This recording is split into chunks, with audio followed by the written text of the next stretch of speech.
Yo, no, not playing the high roller. I'm playing MLB the show after this. Have a schedule to meet with a friend from the football forums on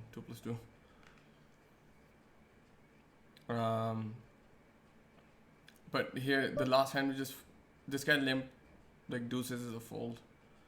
Um, okay. Running out of time. It's a raise, man. Fuck. We're what? Cut off, right? Hijack limps.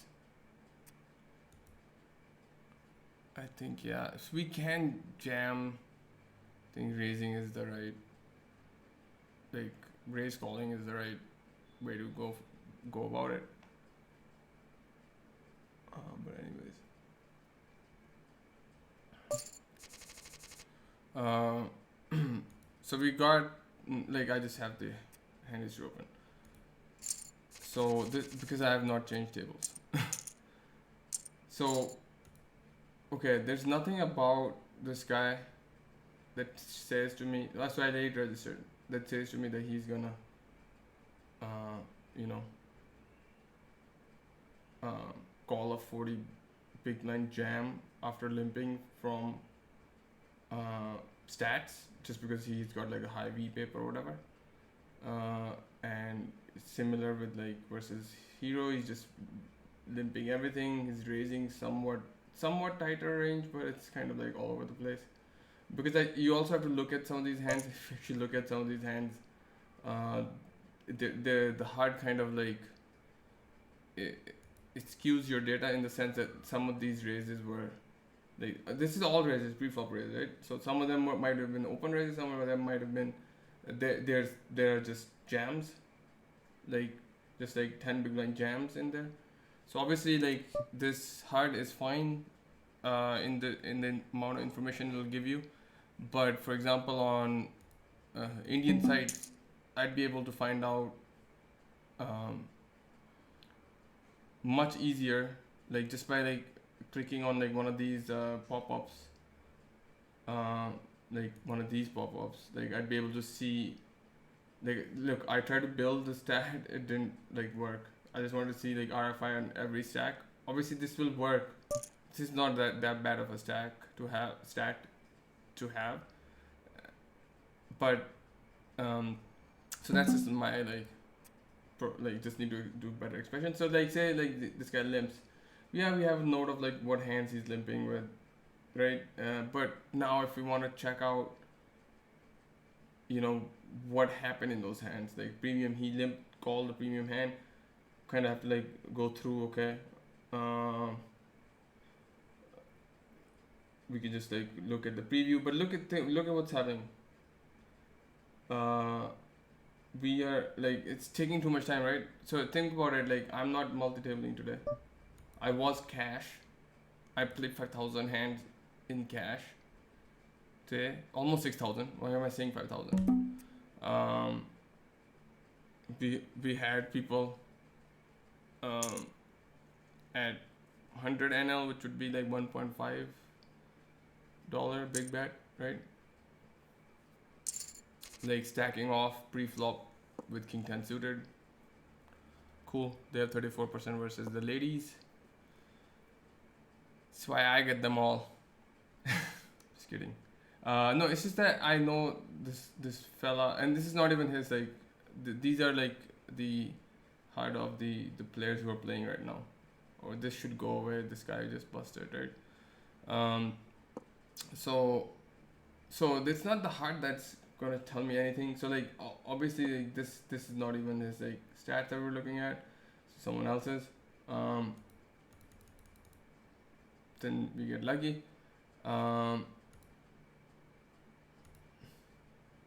Here we got we see bet. I think we can check too. But again like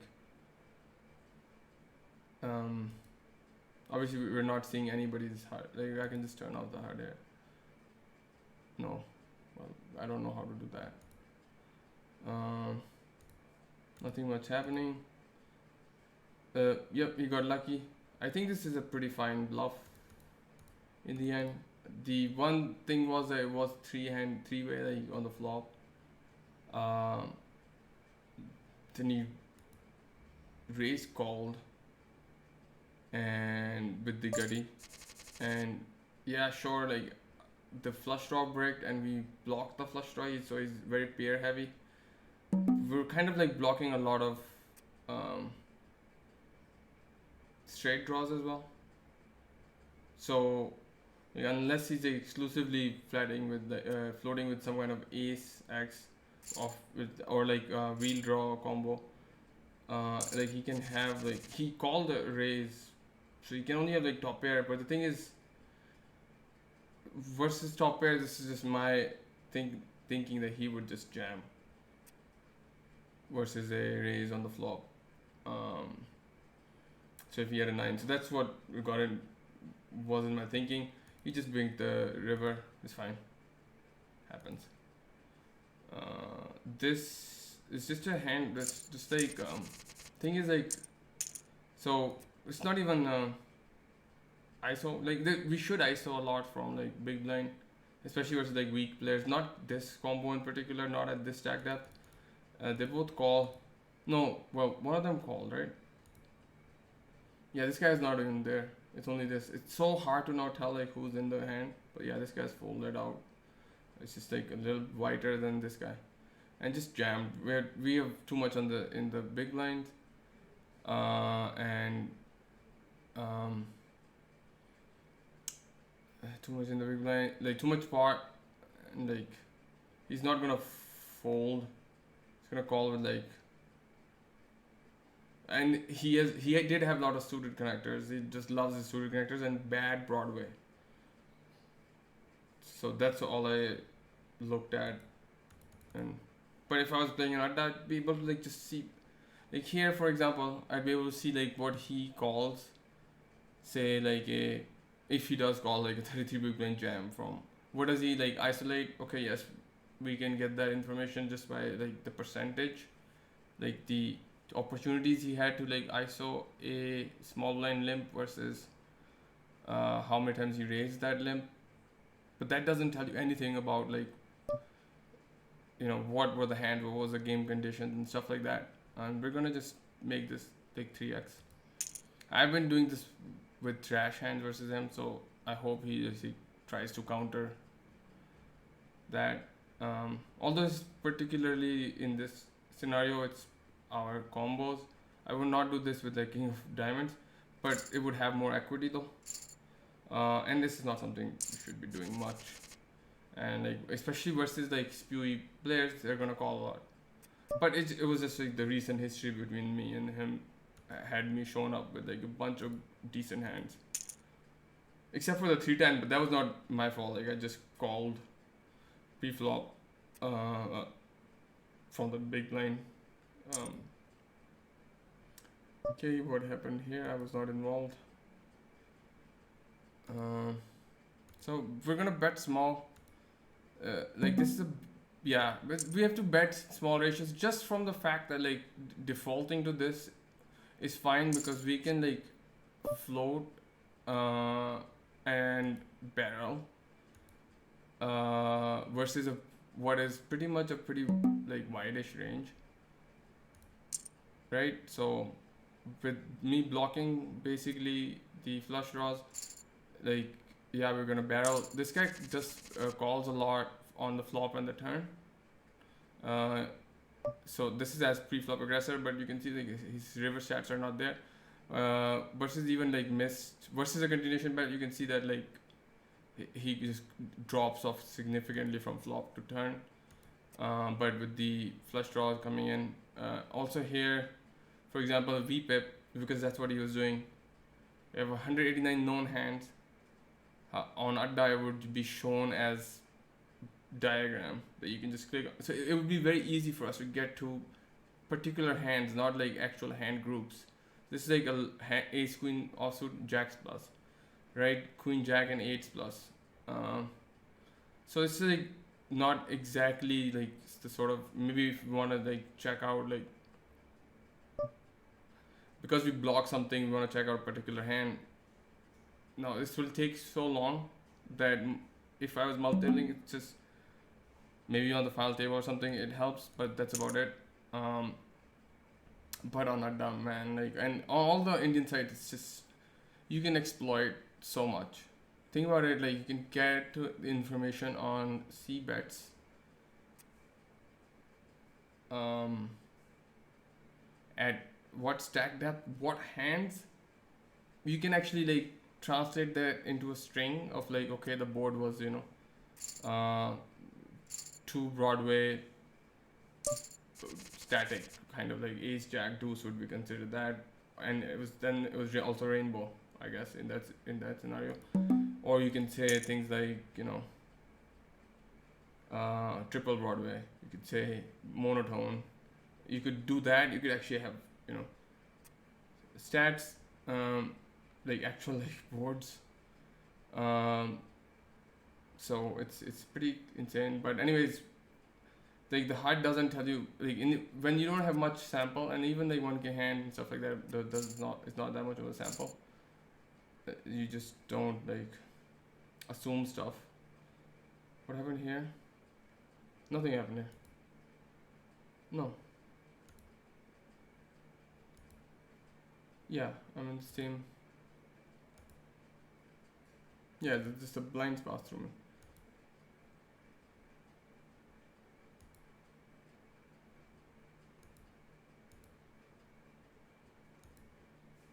Yeah, blinds might have increased, they might have passed through me.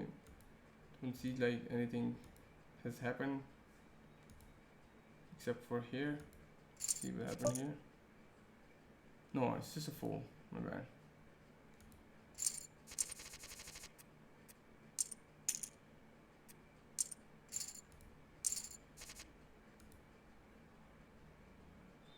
One sec.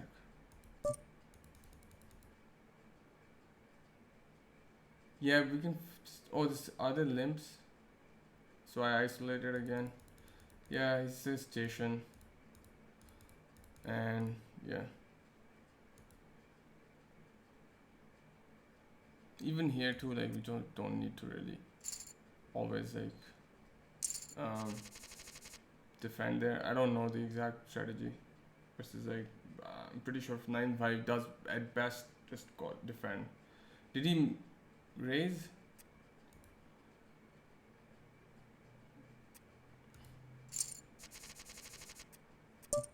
Yeah, I should just fold, man. What am I doing? I need to pay attention here.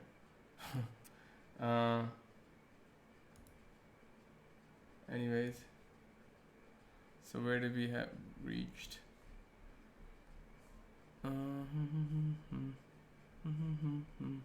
Alright, we'll just go over like some things that were somewhat, not typical, which with me is everything, but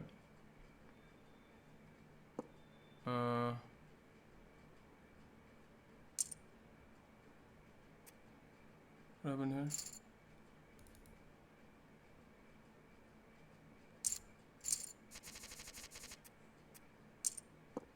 Okay, okay. I don't know what happened. I bet, right? And he folded. We're gonna open call a jam.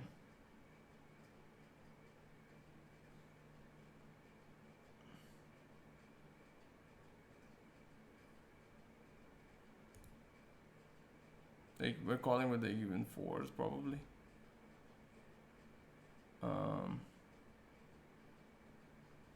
Anyways, well, I bet here.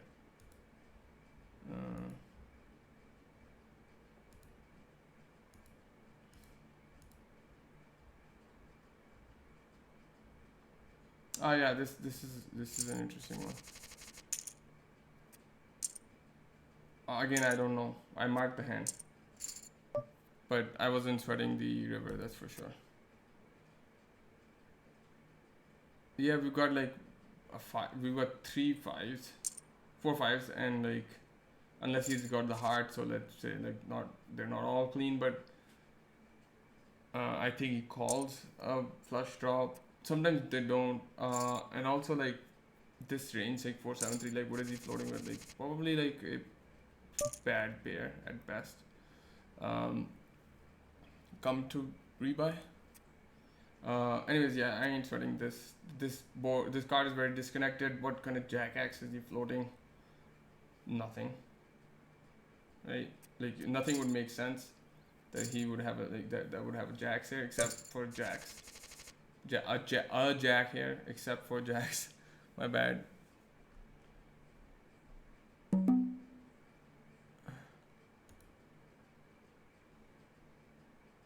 We can fold, but it's fine. It's bottom of our range. It's like, oh, we're in 6 max. Yeah, it's fine to open this. Although like at, I don't know, 30 big blinds, I'd start shutting this down, like shutting pairs below 3s. Well, that's 3s and deuces. So, yeah, I wasn't sweating that much.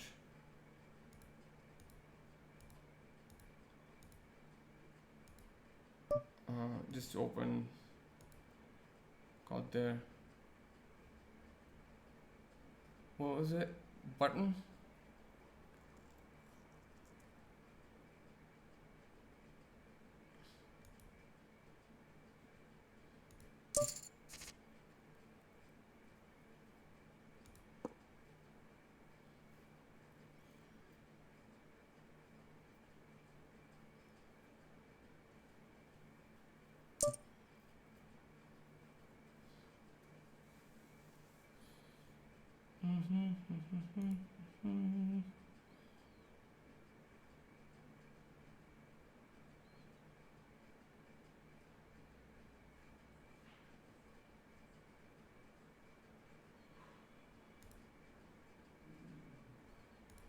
Yeah, whatever.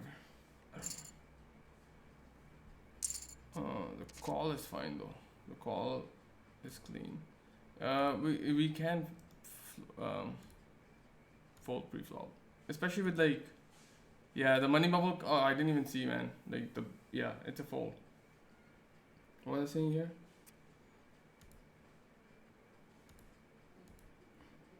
Oh yeah, this was a mistake. So, like when you were deep stacked, like, and we were not, right? Like first of all, this is a jam. It's a straight up jam, and but like here we had this guy bet pot, which made me not want to raise him.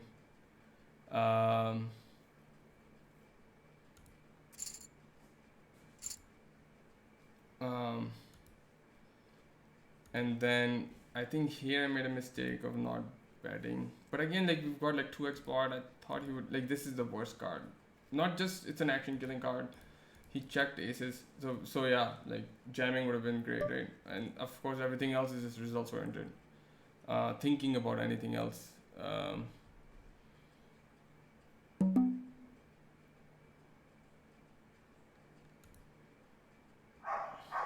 Here like suited ace is jam, but anyways. But also a good concept to understand here is if we're deep stack, sometimes we should not only like, especially versus that bet, definitely not.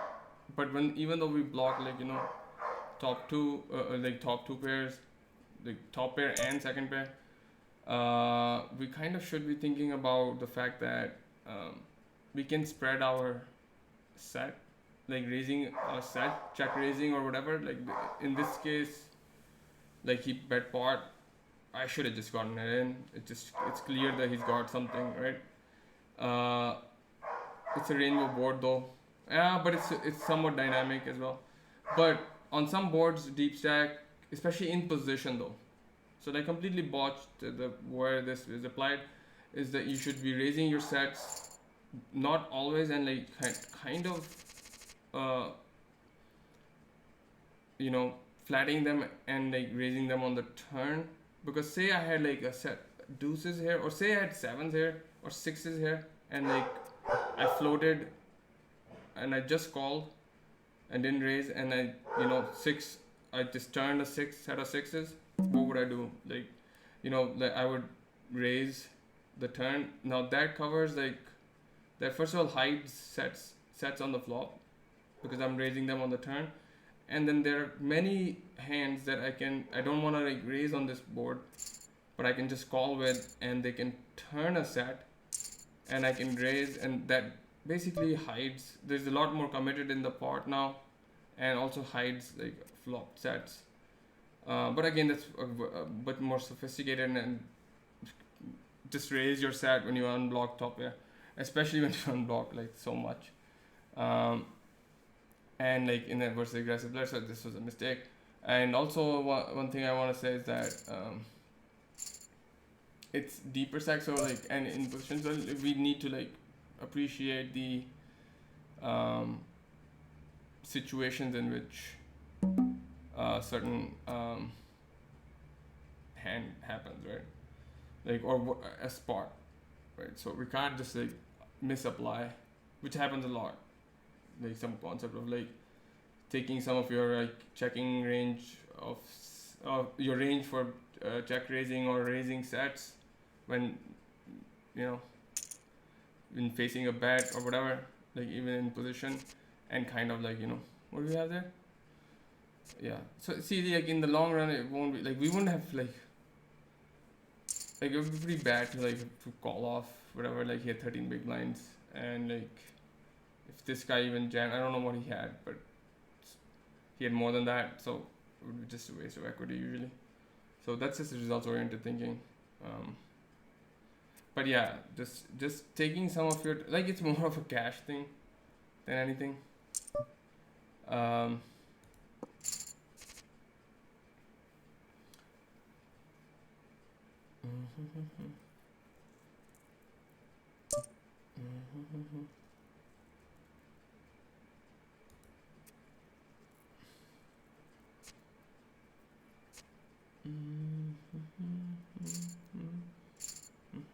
So this is all fold because of we're getting close to the money. We can sometimes float there. We can raise. It's bad, but whatever. Anyways, there was a bit loose open. The queen 7 on the button. This was fine, I think.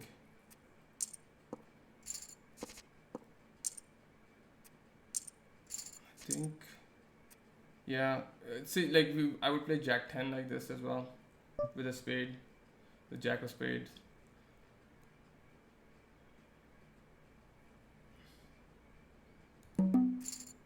So this is fine.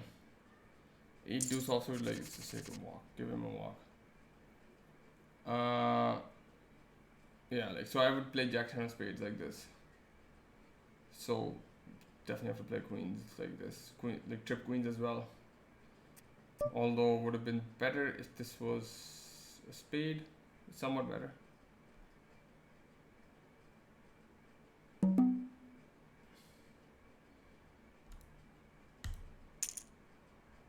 This is wide.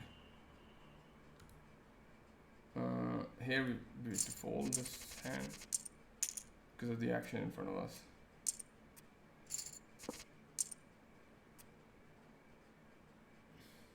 If he like raises or something, he has a strong hand. Like, he's very tight, extremely tight.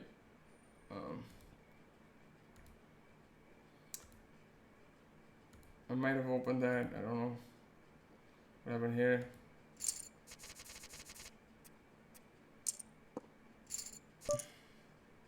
Fine. It's fine. It's fine. Like, it's a pretty bad card on the river, but I think passive parts we have to kind of overbet and kind of like realize our EV that way, because he's gonna fold a ton after he's not shown any interest. So, but a lot of people do it on the turn when it goes like check check check. But like the thing is that we have not established the fact that like this is passively played part, and like we're the first to act, so we don't know whether he was gonna bet on the turn or not. So definitely don't know whether it's like passively played part, and also we have locked equity. So either he has something, he doesn't have anything. So it's much better to just. So I would again also do it with like all sorts of hands, other than say maybe showdown. Like I don't know what I would do with showdown situation there. Here, okay. Here, yep, standard call. Uh, then he bet pretty huge.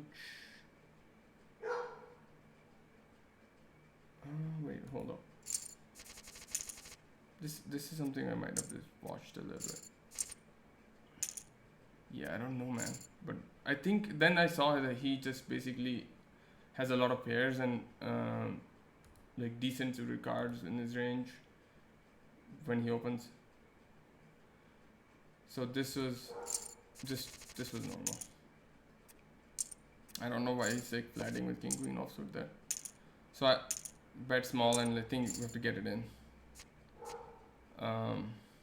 at these stack depths. For instance here,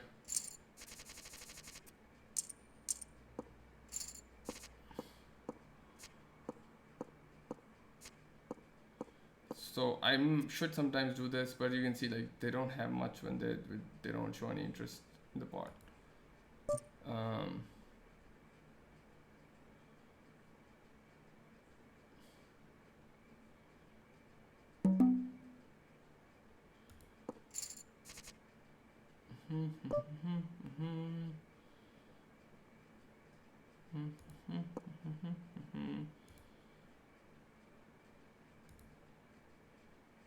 It's just an open.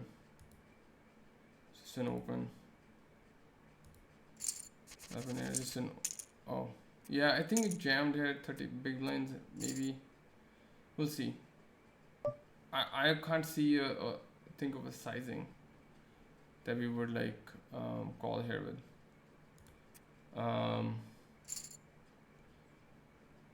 That we would 3-bet a squeeze with that doesn't look nutted with the stack, so I just went all in. I mean, what we would do with 6s, 5s, right? Same thing. If that was the case. So I had folded like ace, queen versus him to a bet. Here, what happened? Because we lost some money. Honeymoon. Slam. The no time bank slam. Oh, he 3-bet. Yeah, he 3-bet all in. Yeah, sorry. This was kind of. Oh. Like, yeah, we have to just call here with this guy. Like 90 big blinds. Did so many outs too.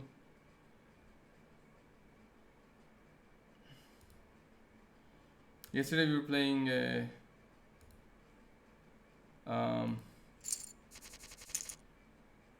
Sati. That was actually worth it, like 500 for like 4K buy-in instead of like these 1500 for the 7700. Such a just change your like price for the Sati, man. More people will register. Like that's a pretty shit Sati. Okay, we got 2 donkeys. Well, donkeys that know certain things. So basically, we know how to handle them versus like donkeys that don't know anything, just kind of to take them for face value. So if you see someone who doesn't fold any c-bet, but donks don't think much of his donk, but someone who doesn't c-bet much at all or folds to a lot of c-bet suddenly donks and it's a fish, like someone who you don't have hands on, definitely call. Definitely take that for what it's worth, like a value bet. We just opened here and like everyone folded, or then just bet that flop, right? Yeah.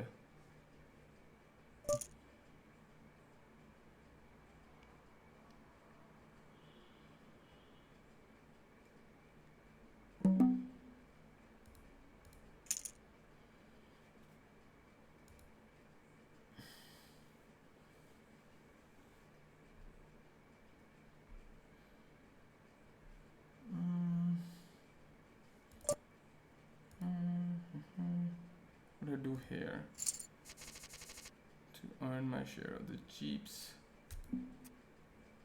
Oh, I just made it like 3x. Fine. Don't have to do it. This was a wide open. Think I was involved here. Don't think I was involved here. Oh yeah, I was. Just folded to the first bet. It was 3-way. But it was limped. So maybe I could have isolated. That's about it. This should make it like 4x. 3.5x. It's here out of position. Like if someone limped, I'd make it like 3.1x.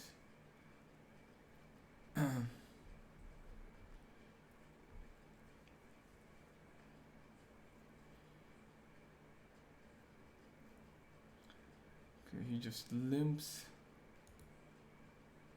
What does his limps constitute of? Just everything. Pretty much everything.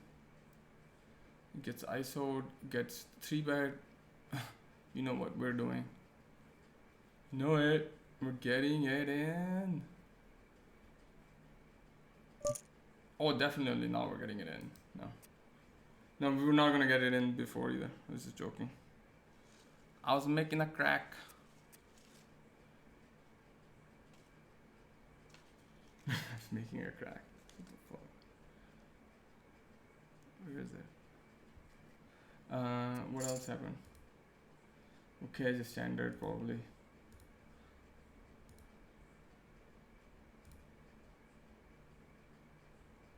Yeah, just called one street, didn't bet the river. Folded here. And I think that's where I started this. Just always a fold here. Even versus a limp. How much difference between him limping or raising? I think deuces is just goes in the muck. Here, yeah, I think this is where we started, right?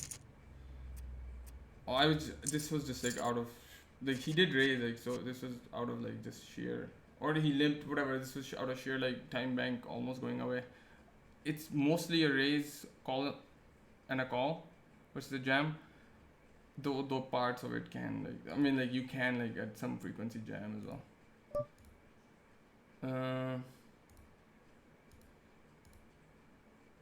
Since then it's all been like pretty clean.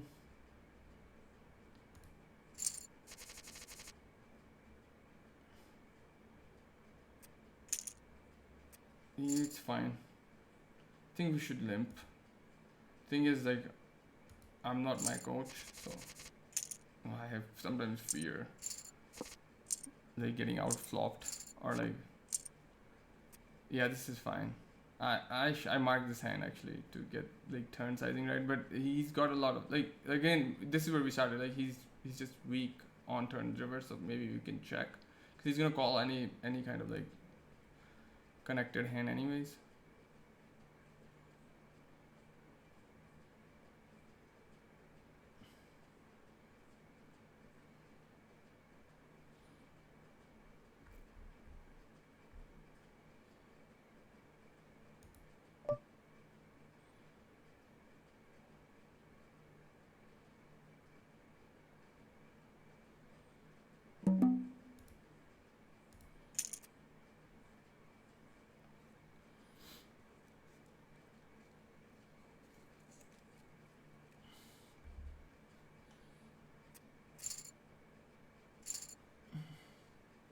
I don't know what I would do with this guy jam.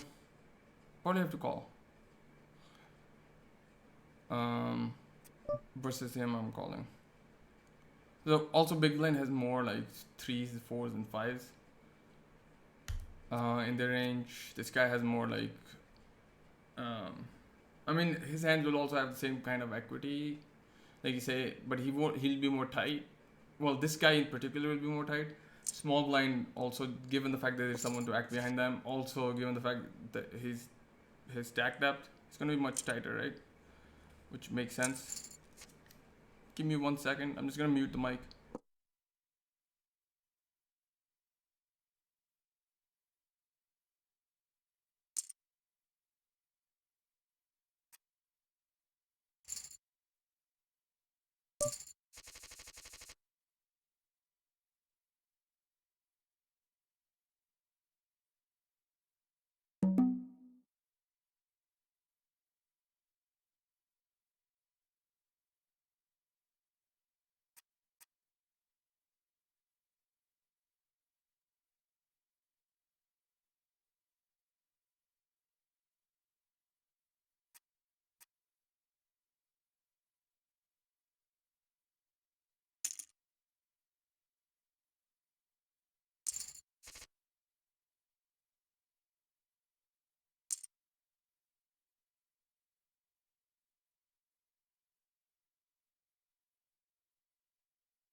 the 20-second wash your hands thing is going to like someday make me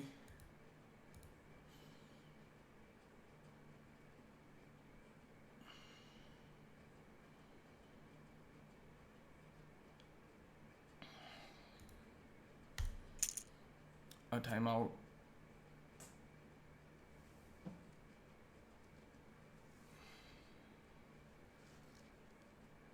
I don't know what this is. Probably a pair.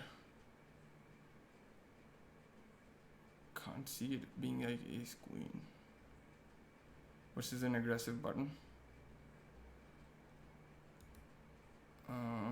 Our hand holds up pretty well versus like something like ace king, which again he can't have with just a flat. If he's slow rolling, Jesus Christ, I don't know what to say. Thank God it's not. I'm wasting some of his hours like slow rolling, minutes in his hours, because like we're just doing this example about re-entering. So he got like 2 ITMs. It just so happened that it was his like, because he was like 4 entries and on the final table of some like tournament where at that point, because he had taken 3 re-entries in the high roller on Sunday, it was going to be his best case scenario would have been winning 6 buy-ins across those tournaments versus by winning 3.3 buy-ins. If he finished 4th, he finished 4th. So basically, he played for 7 to 8 hours, right? It's like, and if you think about like hourly, yes, sure, maybe he was like playing other tournaments and it's not exactly the right. So it's just my point of view.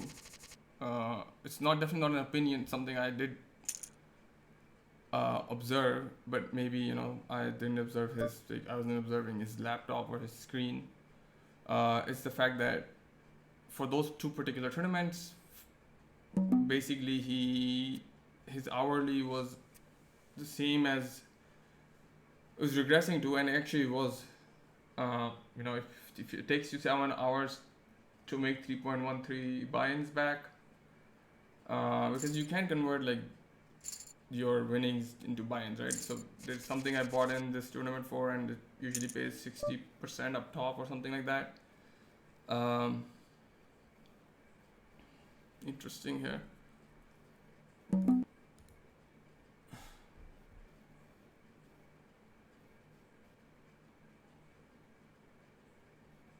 It's just a fold. 25 big blinds versus what? Middle position. Man, I think it's gonna be marked anyways. I'm not sure. I'm not sure. I am. It's tricky. These things are tricky. Can't just like know the answer. Size up here. I think it's a fold, man. Like, I have like charts and stuff. Don't ever have them open when you play, because it's kind of like, you know, like that picture from the chess game of the chess grandmaster. Basically, what the hell? Hello? Yeah. Okay. Sorry. So the chess grandmaster, they found out like this through this like latest like computer study, that even when they're like, since the boards at certain stages of the game are pretty like, they know they're thinking like 10 or 11 moves ahead, they figured out certain things about what they're going to be doing.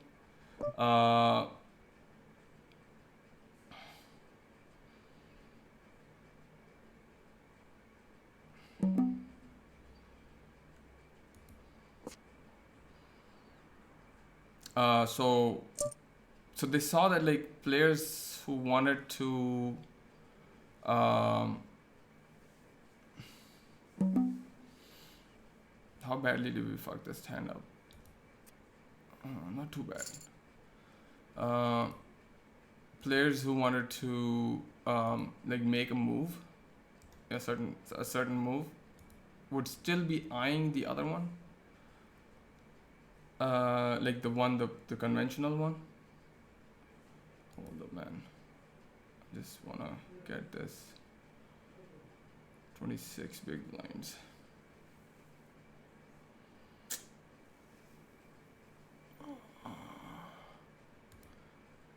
I don't think folding is that incorrect there. Not sure. This ace queen hand on that board, again, I have an Excel sheet with 544 flops telling me exactly what to do there in general in chip EV, but we're not really playing chip EV right now. We're adjusting for ICM. So I could have limped there, maybe. However, it's like not like the direct bubble or anything. So,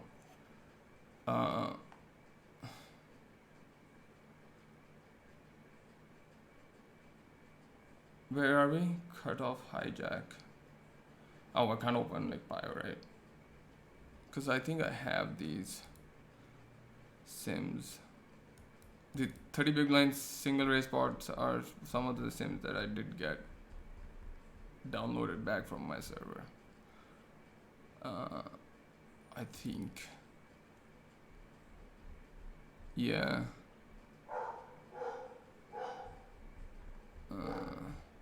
Yeah. No, not all of them. This is button versus big line.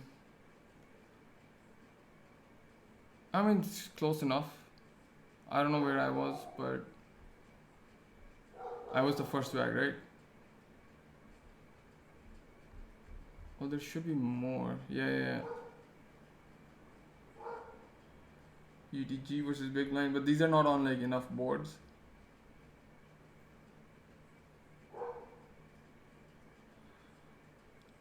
Can we find a similar board to what was that 7-4?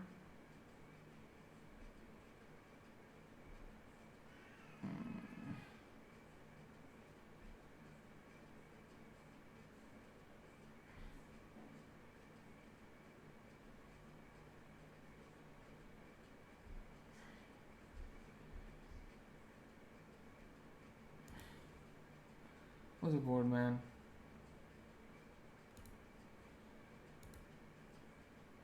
7-3-4 rainbow. I actually do have something.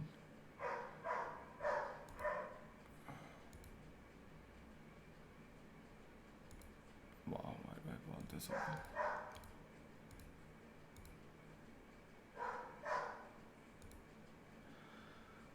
Where's 30 big blinds? 40 big blind, 3-bet pot.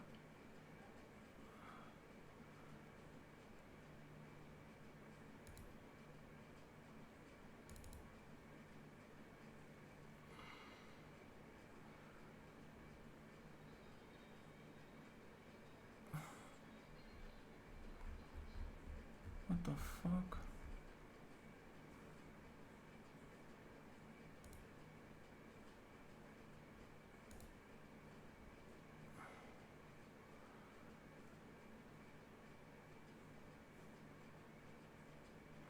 I have so many 3-bet pots.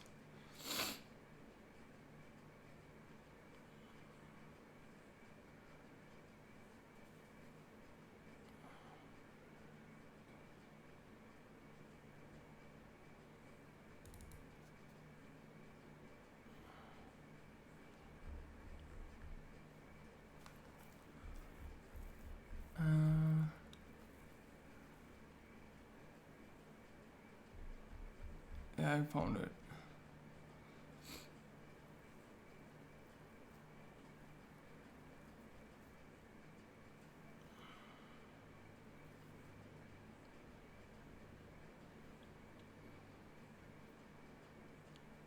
Yeah, it's primarily a check. I'm not going to be able to show you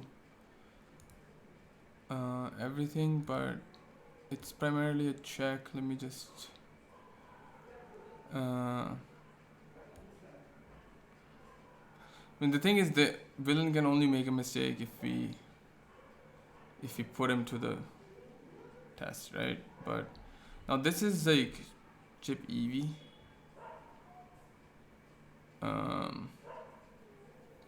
Still trying to find 7-3-4 in particular, but no, can't find it. So, and it's EP versus.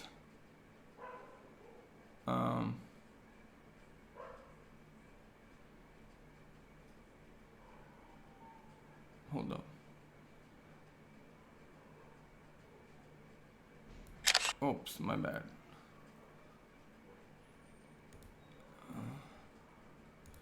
Mouse is a bit slippery.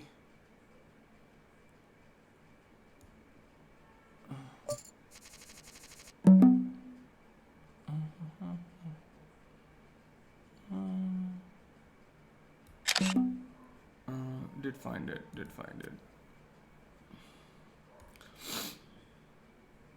So you can see like it's EP versus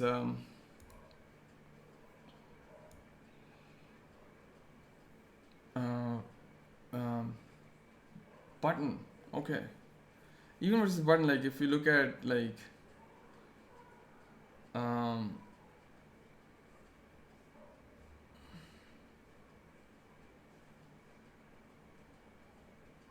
if he's supposed to check on these boards, we're supposed to bet. So 8-6-3 is pretty similar to what he's supposed to do. Like so, like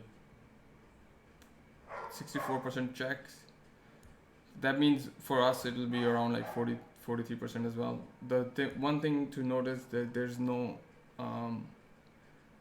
so either you do that or you bet big. So that's the other strategy. Then on 8, something like with paired boards, he's supposed to just donk and the checks just dramatically go down. 6-3 deuce, two-tone even, like, but that's just for out of position, right? And it's also button. So this is out of position, so yeah, my bad.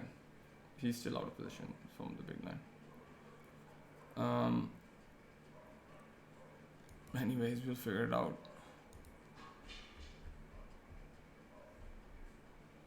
I actually found it. So versus check.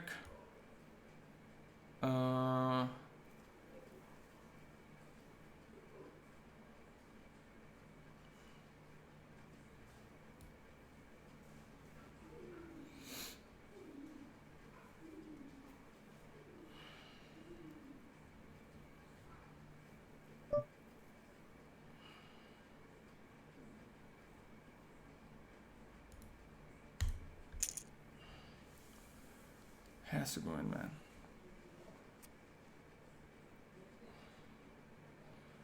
He ain't slow playing. He might call with pair of sixes though.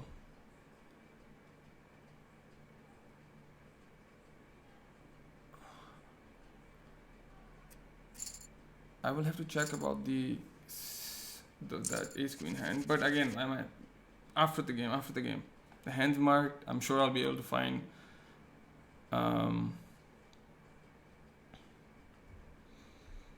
the right answer. I'm sure I'll be able to find the big line. But again, the chip EV sims, so to take it with a grain of salt. Like say, for example, that board is not bad when you don't have any antes. It's kind of like cash game thing. I think no, cash game is different. Like cash games, a lot of things are different. Like a lot more of your like if you flop the flush draw, like the cash game and MTT strategy kind of converges when you have like a pair plus flush draw, and not that doesn't have to be even like ace high, but ace high flush draws versus like facing a pretty big bet, like you can just jam. It's up to like, but like again that's like 60-80 big blinds, so 100 big blinds I don't know, but it'd definitely be a 3-bet.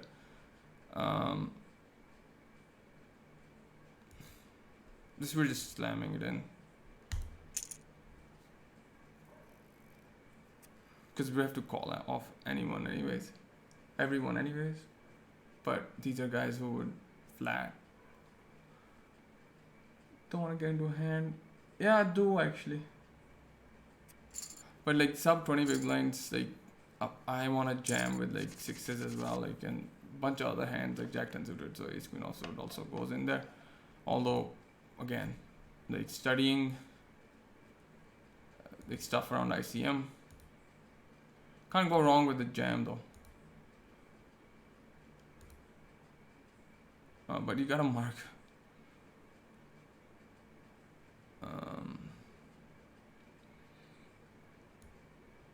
So the stab when check two is basically kind of like, you know, it's still gonna be like 30%, like for example it was like 60 whatever, 40 45 50% checking on that board, or 55 more than that. Still gonna be like 35% checks for us on that board, but we can stab because we kind of want to take the villain to like a deeper part of the game tree and give them the opportunity to make a mistake. But and they can only make a mistake if we force them to, right? Which checking will not. They, like if they're facing a bet, facing raise, they can make a mistake. They're not, you know.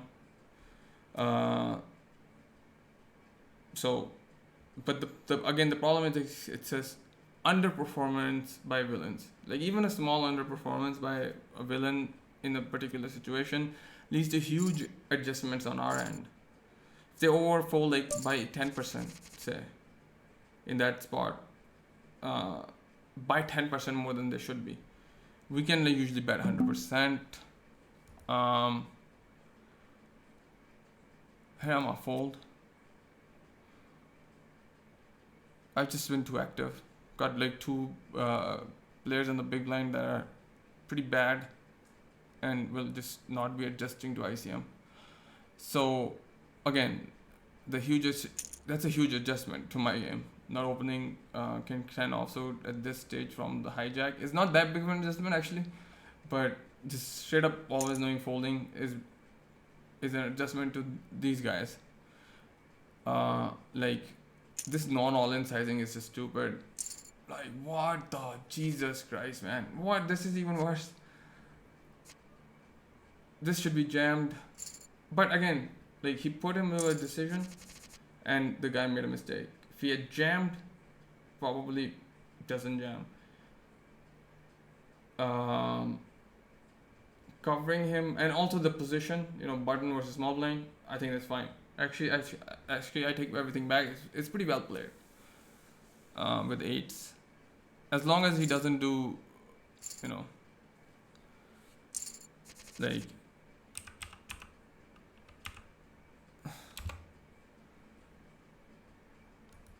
like these kind of things.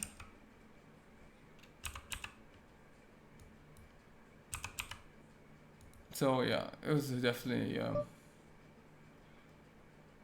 a pretty good fold on our end. We could raise there too with our stacks being so equal.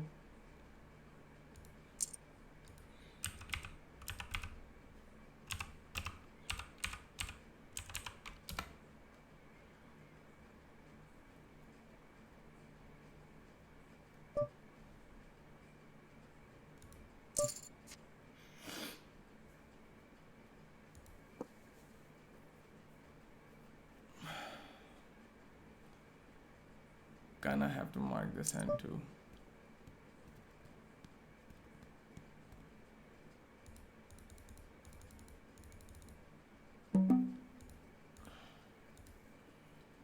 We're top here, right?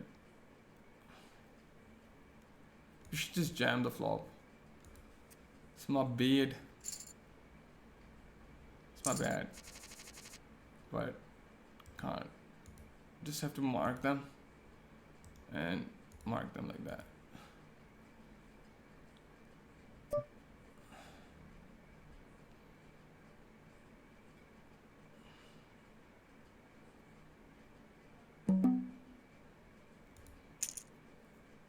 Raise, raise, raise, please.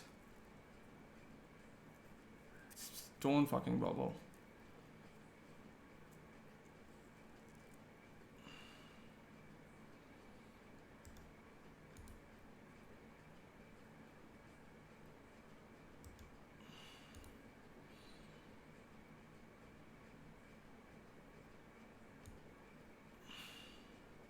like here, like, okay, hold up, that went too fast. I wait. I open, no, I open. This guy jams 12.8 big lines from under the gun +1. Remember, and then MP over jams 20 big lines. Like, I'd be surprised if Jacks is a call. Like, I think Jacks might just be a call. So, like, he's capable of, like, that kind of blunder too, like, because he's going to re-enter and whatnot.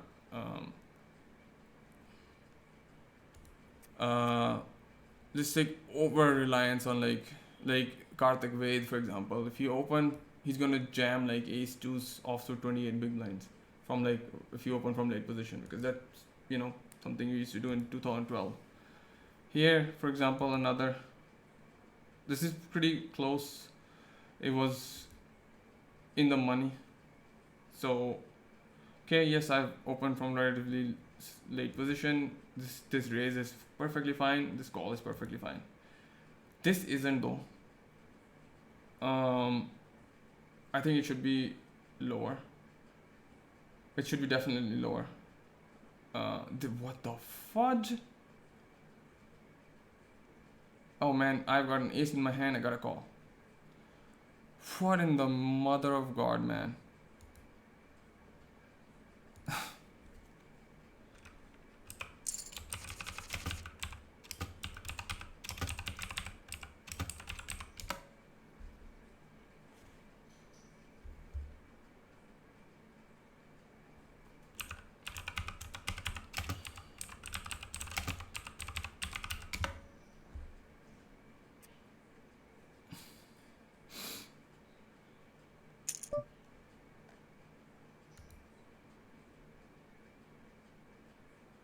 He did blow the bubble. It's hilarious. So anyways, this just should be a smaller bet. And when I do this, it should fold. At best, he can jam, but it's just a fold, man. And then I don't get this. Like, I ran this too, like, same way back in the day. What, man? Like, it's just too good of a hand to have done this with. Like, to turn it into the bluff catcher on the flop. Essentially, like, if he bets small, I obviously raise smaller. He can call and then give up on the turn and stuff like that. Evaluate the turn. I think he should, when the turn doesn't change, and if I check, he can just check. In fact, his strategy would there then be to go to showdown. Here he's just put too much money in the pot, way too much money. This guy, like, man, can't believe he just. Jesus Christ, man. And he rebought. I've been told not to rebuy at all. Ever. I was at 11 big blinds. Just hunkered down, played. And I do not like playing single table. Do not. I hate it. I hate it like non-stock. Sorry, I'm not gonna say that word.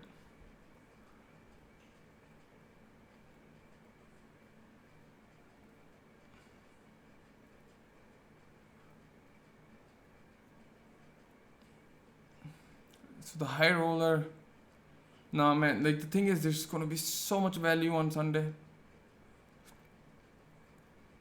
What's on? Like, I think they're like adding these tournaments because like, they're breaking so much guarantees with everyone like shacked up in their houses, which is fine.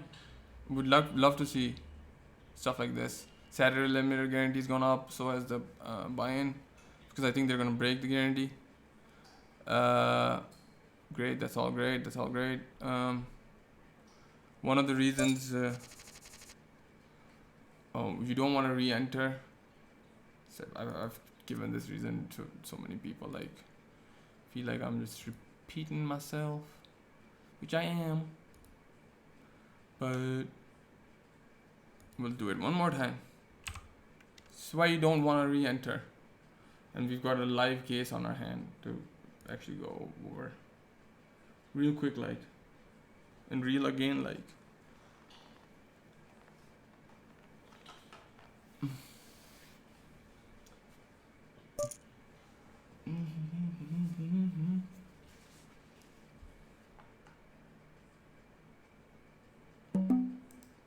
Obviously, I'm folding. I'm not like thinking about anything.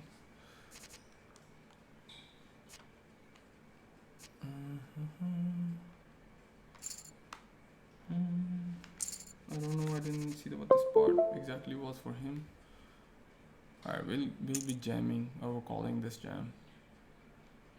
Now, if this guy jammed, like, of course now we're like, this is jacks definitely, and probably even nines, but there it was not. Oh, come on. Well, at least we got the sideboard thanks to Mr. Dippity.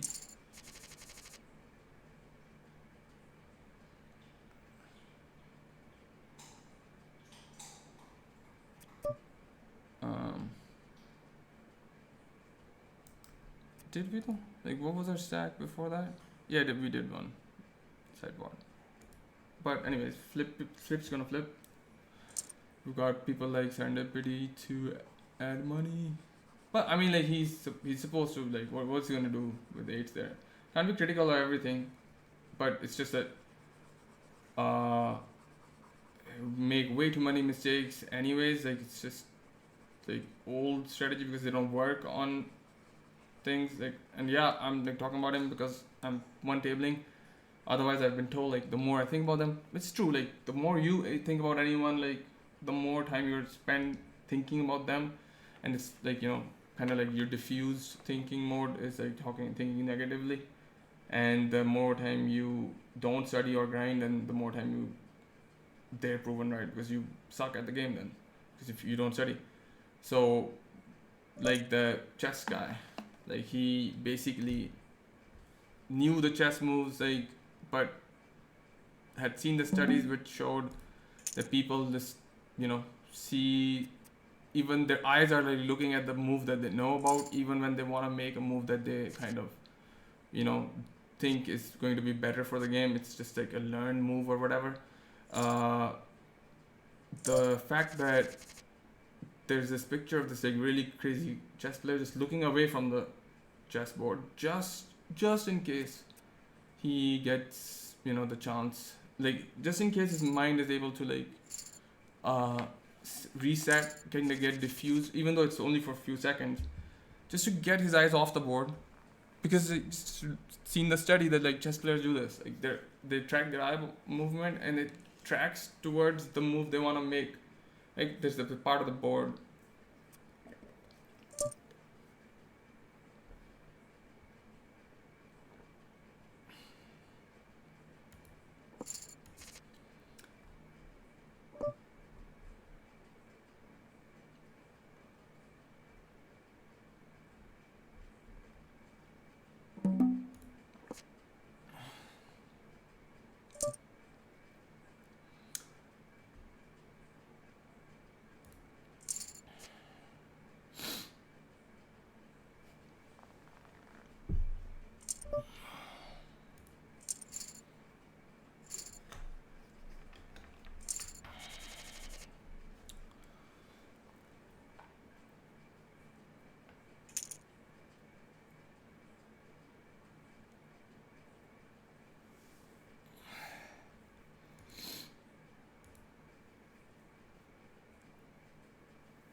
Did you have?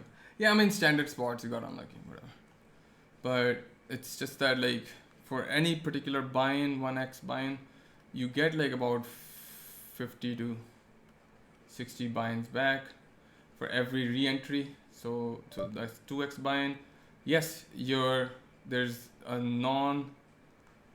I can actually fold using this pen.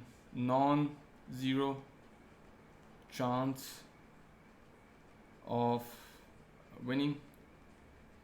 So you do increase your chance of winning maybe, but you kind of don't, because there's some variables in the tournament that have degraded your stack size, the average field versus the average field.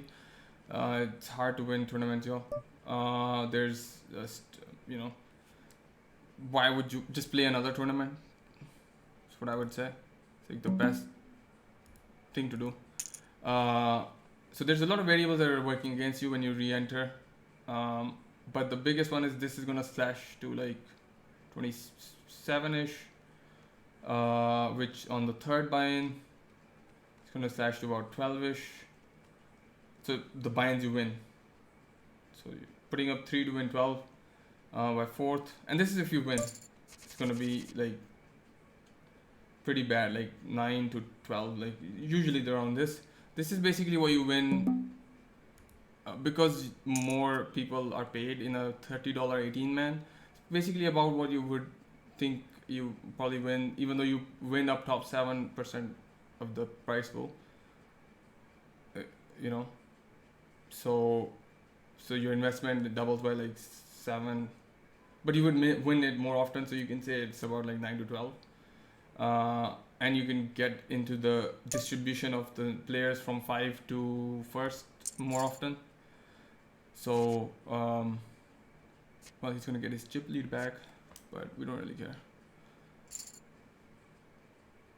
So anyways, sorry, I'm just getting spots. Don't do that. Jesus Christ, man.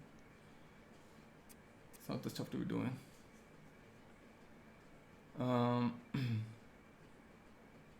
So basically by like 5th or like 6th, you are performing worse than you would if you we should just ask everyone to make like a 30, just have like $18 or 18 man, like 2k buy-in through 10 or 15k, like even 20k buy-in tournaments. I like what Party Poker's done is they've introduced the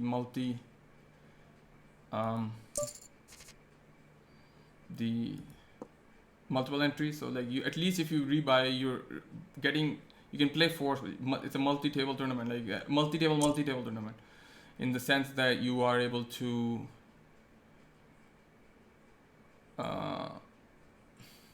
this is close to check raise.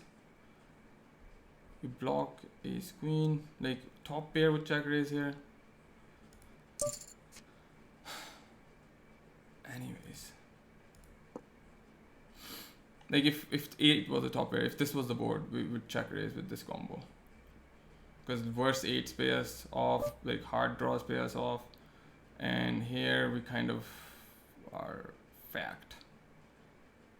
Do we want to bet fold or check call? I think this is a decent check calling here.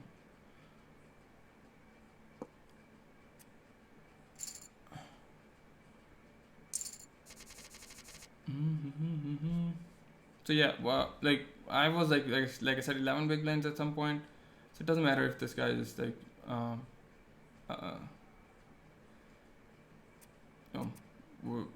hits us with his 8. Who cares? Like, who really cares what big blinds you have? Like, you have to understand what state of the game you're in. Play the stack you've got.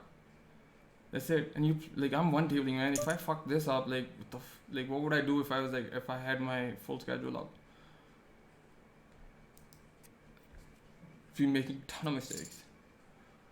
And yeah, to win, you basically, and this is exemplified by the lottery example. If you had a lottery ticket, what is the highest EV? So say this is the math.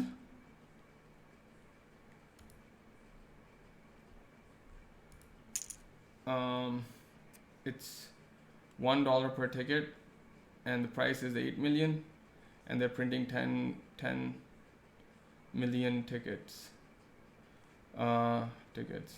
So what is the highest EV thing to do here?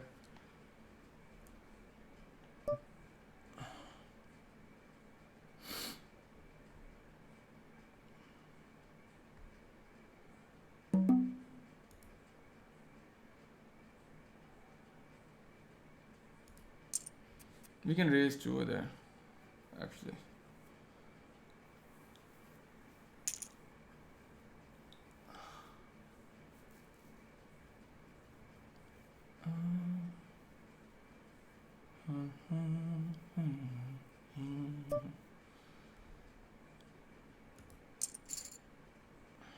Jesus, man. Nice. Anyways, that jam is just not a jam.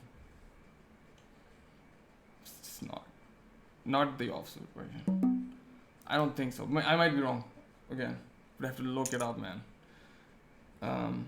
Let's get back here. So the highest EV is that not buying anything, not buying any tickets, 0 tickets as the highest EV. Highest EV, I don't know what it is. It's basically 0, right? Which is the highest in this case. Because think about it, like you bought 1 ticket, there's 10 million tickets, and you can win 1 out of 10 million times like the 8 million. Plus we're actually looking for the entire like EV, not just like the chance of winning, which is this. We have to also subtract it by the chance of losing, which is out of this times -1.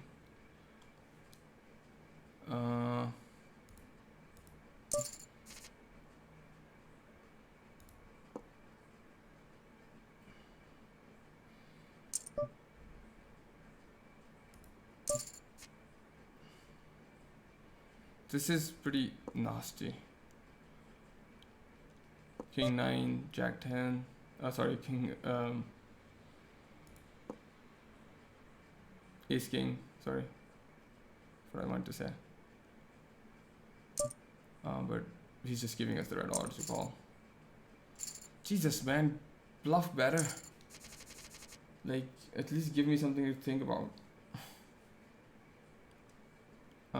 Anyways, so this comes out to be this right here is your EV. This is your chance of winning. So if someone asks you your chance of winning, yep, this is it.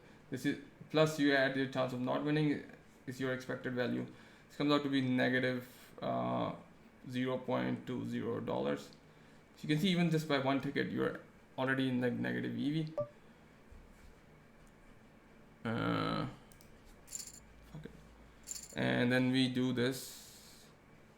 Here we bought 3 tickets divided by 10 million tickets times 8 million plus this will be 0.20 because this will be 0.9 but negative, and this will be 0.8, so plus will be point, so this will be 0.19999 cents.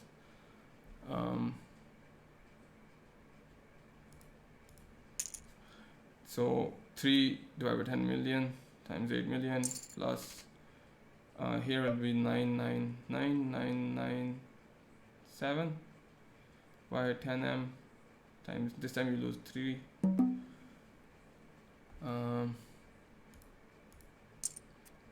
We can check this too, especially versus this guy, but like we should be betting maybe small on like boards that don't have like a Broadway card on them, like monotone boards. Anywho. So, well, here is gonna be this will be 2.4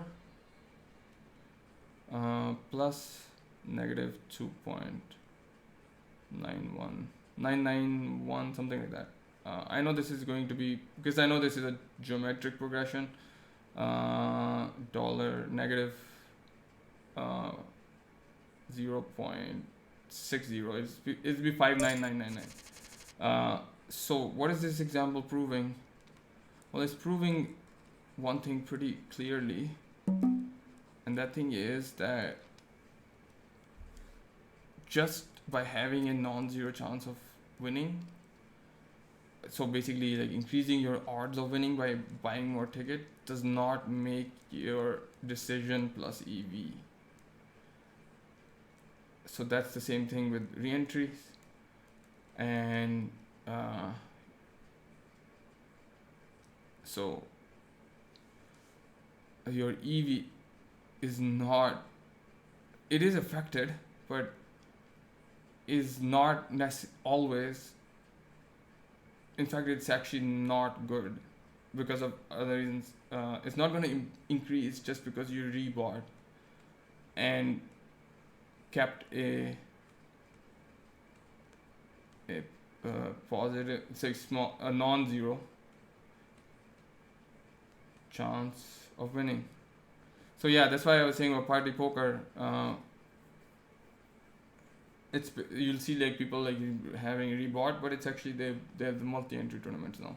So you rebuy, but you also have like you have 4 binds. You can just put them all together and at least get a stack. So it's kind of like playing 4 different tournaments, kind of. But in the end, like there's some differences, sure.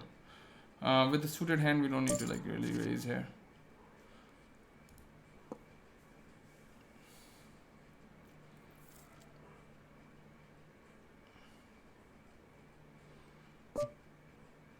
Yeah, we're done with this hand. I can bet small, I can bet big. His range is just widened to call though, so all the draws are gone. Like there's no flush draw, nothing. I'm just gonna give it up. He's got a stronger range. How about that? For a reason. So don't need to like go in to try to exploit him, whatever. It's just he's got a stronger range there, and he's going to call wider anyways on that board. Like knights is more of a call on that board than it is on like some kind of like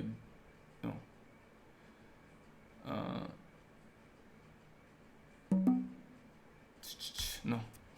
Again, you get this tendency, right? You get this tendency maybe like this.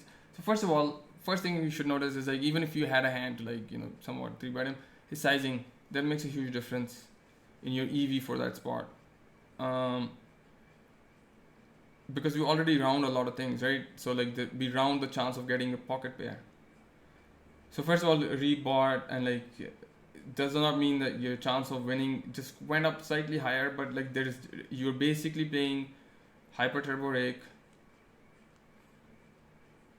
because that's what the tournament is for you now. It's like 20 big blinds and like fast approaching, like big stacks, a lot of shoving going on for a reg speed tournament. That's not the thing to be doing.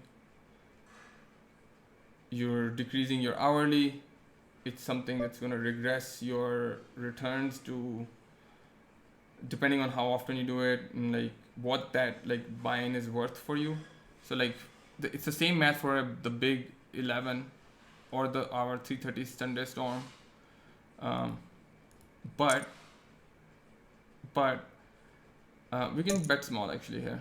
Again, the reason here is simply because there's deuce here on the board. I think we can even check, especially with our hand. Now we just dumped a ton of really good equity there. So yeah, obviously I make mistakes too. It's not that I don't. I'm not gonna punt though. If I want to bluff there with that hand that he had ace 8, that there's no way I'm betting sizing that is like MDFs, man. Like I should even like in like this situation of like in the money, I should call there with the really weak hand. So if he wants me to call with a very weak hand, that's why like multi-way you should bet very small. If you say flop top pair, it's very efficient to just bet like 2 big blinds into whatever 6, 8 big line, 10 big lines the pot has become, because it gets rid of some of the equity, not necessarily the sandwich player, so you still keep a capped range around and you have top pair. It's very efficient, very efficient. Like on this board, for example, like Jack 4, 7, what is you think the most efficient bet? Well, it's with queens, because it still gets value from all Jack X, and it protects your protects you from getting, or has some protection versus like ace and a king coming, right? What is the most efficient check then? Obviously with aces and kings. But that's not only going to be your distribution that raises there, right? It's going to be more hands. But anyways, so yeah, if we could do two things, we could have 18 mans. with our small fields, they will go off like that. Like I think PokerStars started off with way more STTs, like six max, like normal speed. Then like the 180 mans. Before that was like 45 mans were also there, and then like tournament lobbies started filling up that you could have the $11 Sunday Storm for like 300k, but now there you can re-enter depending on like what this $11 is worth for you, right?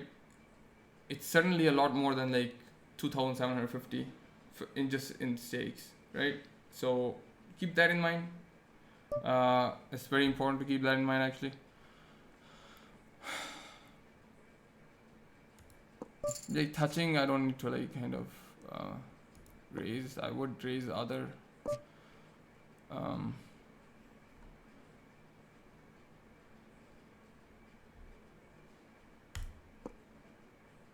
It's not a good suit.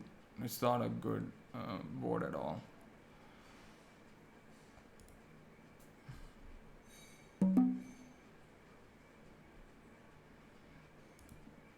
Don't have. We can just shut down.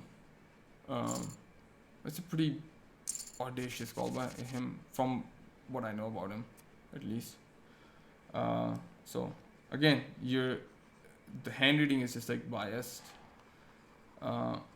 But I would be doing that versus not on that board, right? So that board was very much like what people don't do enough on like a much more drier board. That was also a mistake. I should actually look that hand up. A market, sorry. Jesus. Huh? Oh. Where was it? Oh shoot. Which one was it? Yeah. Yeah, this is kind of dumb. The sizing wasn't. His call was pretty damn. But like, if you think about it, like that's keeping with his MDF. On that board, I think ace high does fall into the part, like having like 30 to 40% equity. Or he needs about that much. Probably a bit more. Like he can like defend more.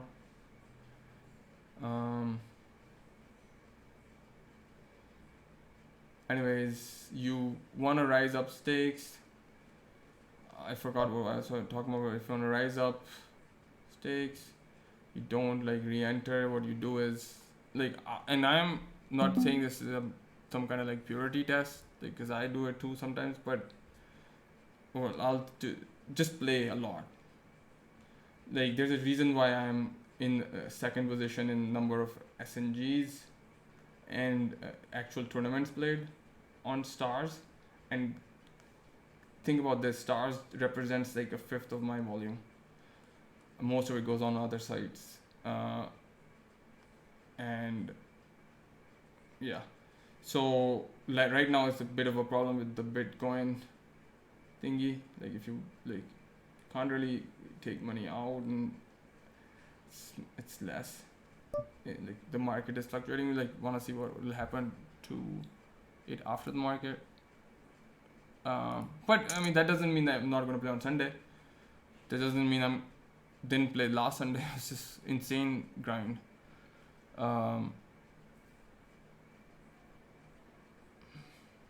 But yeah, just play.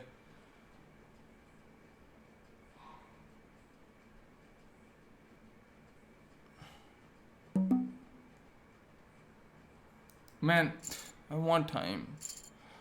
I want freaking time, man.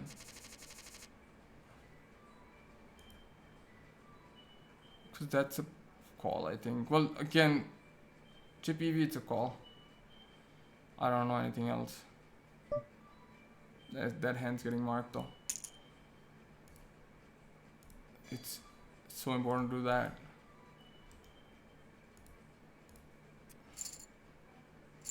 There's about like 500 hands that from PD4 also that I need looking at.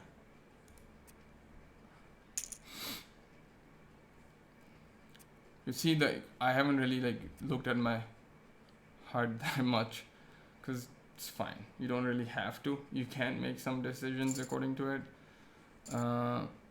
Again, like this one is better because it's got some context with it. Although stars does not let you have that context. Like you will have to see the hand and like then actually play it back, and like you don't got time for that if you're like multitabling and stuff.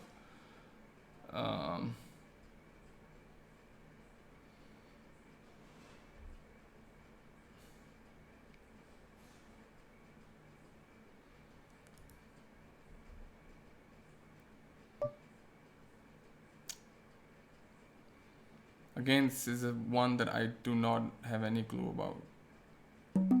I think 6-5-3 I would call.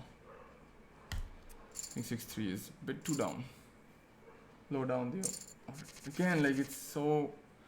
That's I'm not gonna even check that. I'm pretty sure that was a fold. And even 5-3 is like, yeah, you can call. You don't have to. Okay. Cut off.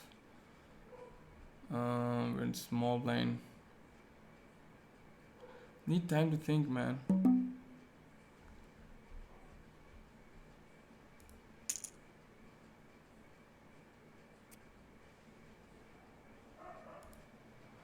But we should just jam that actually. We can jam that, we can raise that. King 7 offsuit, I'd probably just, I don't know. Depends. Like at a lower stack, I think I would probably like open up a little bit, but not really.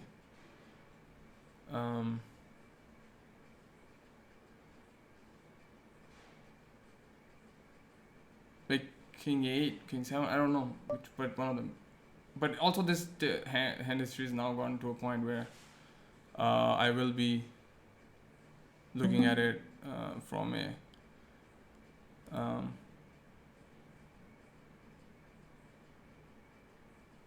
this is like we can call or fold, never like 3x, or we don't need to like. So this is a hand, if we 3-bet we don't want to call a 4-bet, right?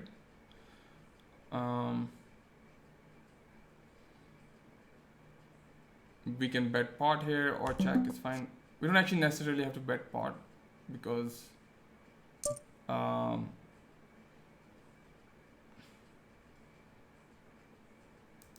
because of stack size. I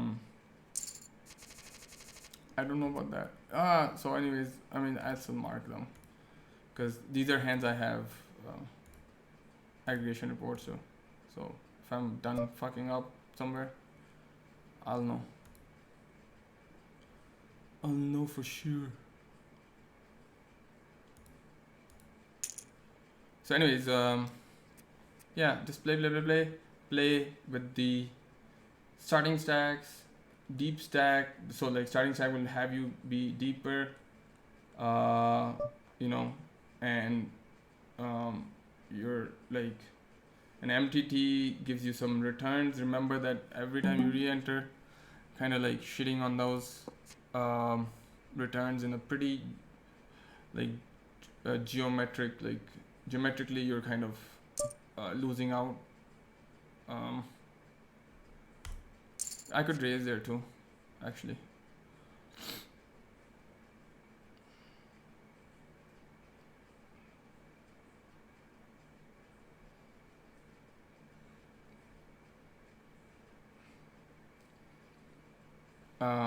And one really good example of that is folding a piece of paper, like a standard piece of paper. Obviously gonna just check back with ace high and stuff, and that run out. But anyways, if you want to like this, you have a piece of paper. It takes about 42 times, and it's a geometric progression for you to fold it onto itself, for it to reach 384,000 kilometers, which is the distance of the moon. In fact, I was showing this to someone and ended up like 18 times further away. So this is 42 times. I think it's 1 mm or 0.1 mm, depending on that. I think it's 0.1 mm thickness of sheet. That's geometric progression though. exponential growth, uh, any function with like a constant, that's a positive integer, times like sine of x, for example. Well, not sine of x, but like sine of x. But let's say we can limit the x so that we don't get into like let's do this, like sine of x plus, or let's just do like, why are we doing sine of x? Let's just do x squared plus 1. Well, this is gonna blow up if this is positive. So if you have a constant, or you can say r, rate of growth or whatever,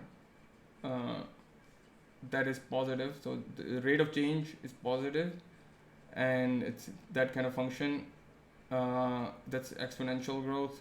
There's no constraint on this function, right? The x squared plus 1, if it was minus some other part of this, like, yeah, you would say it's constrained and become like cyclical or something. This is just going to blow up. And the difference between exponential and geometric growth is that exponential growth, say you had the c, the constant or rate of change or growth, as something that would fill an Olympic-sized swimming pool with those rubber ducks, those, they can be the size of your hand, on the 50th day, if you started putting 10 of them each day, and like, or whatever, one of them each day, like that's your like constant is like 1.5, say. There's let's say two of them. I don't know, but whatever it is some kind of constant that will get you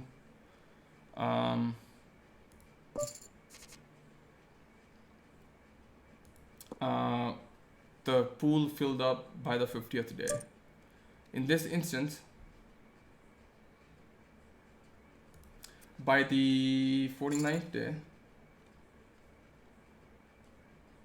48th day, only 1% of the pool will be filled. 49th day, about 50%, and 50th day, obviously entirely full. So you can see, like, on the second to the last day, it's like it feels like nothing has happened at all. Only 1% of the pool. So but think about it, like, think about like a million versus a billion. It's a factor of 1,000, right? Difference. In terms of time, one of them is like merely like days, like some kind of like 7 days or something. We have a very hard time wrapping our heads around like big numbers. So, it's like 1 million or whatever. It's like, in seconds it's like some days. I don't know, like 7-8 days. I think like that, something like that. In seconds. 1 billion is 31 or so, about 31 years. And when you dream of someone and you meet them and you think it's supernatural and like, well, what a coincidence, just remember how many people in Delhi are sleeping, how many of them are dreaming of someone, and how many of them are gonna surely meet someone, sitting on the side of your cafe, to meet them. So the lack of this not happening, so no one meeting anyone, would indicate more of a supernatural world. The fact that people are thinking of someone and they receive a letter. Well, who do people send letters to? Other people, right? So, say in the letter time, say text message, same thing. So when you receive a letter or a text from someone who you're thinking about, like, people do think about other people, and how many people write text, and who they write text to, like other people, right?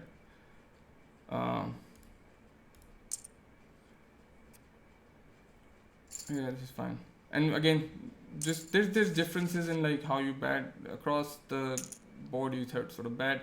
You keep your sizing. No, there's sims that will tell you like to optimize these sizings as well. I already talked about like why like we don't play GTO, we don't play explorators. We just learn from GTO what not to do. and where we might be able to improve our game, where we might be able to exploit, how to make sure we're not keeping our MDF, which basically means a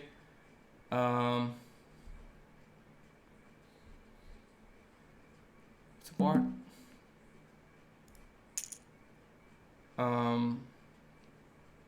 This raises a pretty simple math equation, right? Like I'm risking something to win something. Now I do need some properties on the flop that work with me. I have some backdoor equity and stuff like that. Same thing here.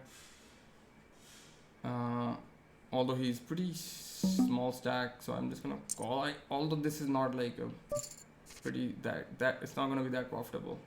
There are also some like reverse implied odds, right? With him having like a better king.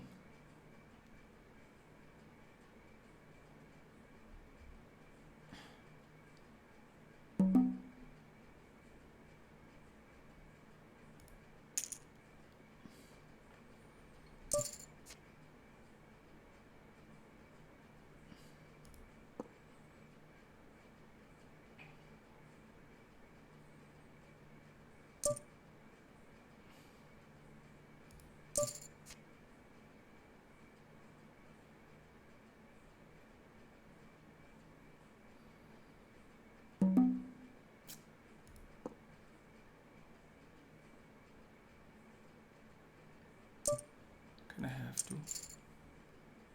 Fuck. Like I said, reverse implied odds. So that was the river call was horrible. So there was also something we did on the turn that was probably bad then, that got us to that situation. But it's fine. We still have 24 big blinds. So you can see this, like we're bad at like what was this one for? Yeah. So like it's standard to meet someone you just thought about and you hadn't seen for a while, because a lot of people think about things. It's like you just happen to. So it's kind of like that experiment in that theater room full of 1 million people, where this guy is gonna toss a coin, and like half the side has heads, half have them tails. It comes tails, only half stay. So now you've got 500,000 that are split again. And after each trial, you keep splitting the number of players, number of these people in the hall. You can have this as 1 billion, doesn't matter. In the end, there's going to be like 4 left or whatever, like 2 on this side, 2 on this side. Could be 3 on this side, 2 on that side. Doesn't matter. Doesn't really matter. So yeah, bluff catching like near this money, like in the money, is not that good of a. We should bluff catch if we have blockers to like nutted hands. So I can tell you better, even two bets there. So bet raising his river bet that are better than top pair. Like that, it's sometimes better than a top set on that board. But yeah, sure, I made a mistake. A kind of big one though. I was silly. But anyways, so they're gonna be like, so heads, you pick tails. These guys win. One guy left, and well. Like he picks heads, he picks tails, or he's given heads, tails, or whatever. He wins. This guy just accurately predicted the outcome of a coin toss like a lot of times. It's because something improbable was happening with a lot of people. So there's a slight chance that someone's gonna win out. This one had some boundary conditions around it. So obviously, he out of all those billion people, like he got it right. It's just bound to happen. So and that ties back down to like us not understanding like the law of large numbers.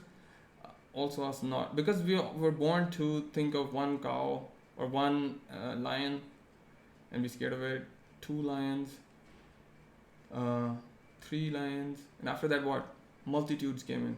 Many lions. Right? Nobody was sitting, none of our like forefathers, like I'm talking about like cave dwelling forefathers, was sitting there doing calculus, right? And taking the limits of 0 to infinity.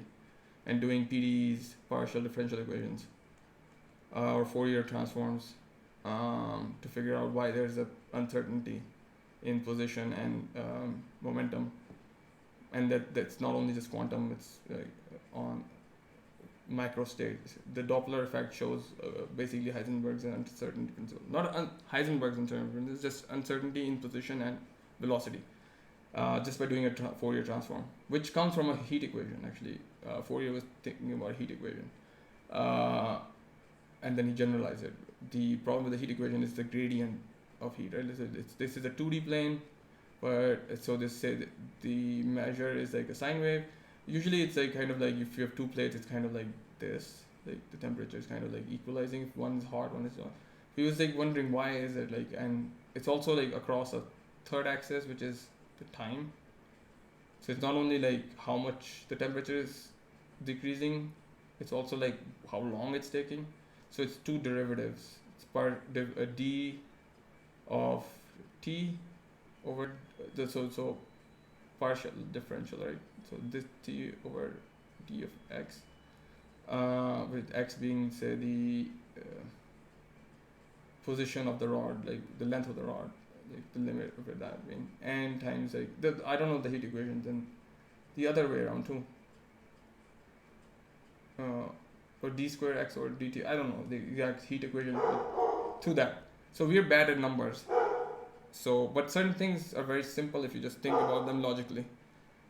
In game 2, like that chess player, always broaden your mind by getting your eyes off the table just to think for a second. Learning wise as well, like if you think this video that you downloaded too long to watch, or this video is too long to watch, just take a break, man. Put a 30-minute alarm where you do focus on problem solving a part of, say, a math problem, or even like any problem that you have problems with in poker, for example, ranges and like creating expression filters for like getting an in-depth view of your game. Man, just do it for 30 minutes. Take a break, like take a shower, come back, bring a coffee with you, and restart. So in that shower, you might just end up thinking about something that, you know, when you're reading a, say, non-fictional like book on like, say, algebra or math in general, again, like you don't have to read like chapter 5.1, then chapter 5.2, then chapter 5.3. You can read this chapter, then go to like chapter 7, like, or because it's not about memorizing, right?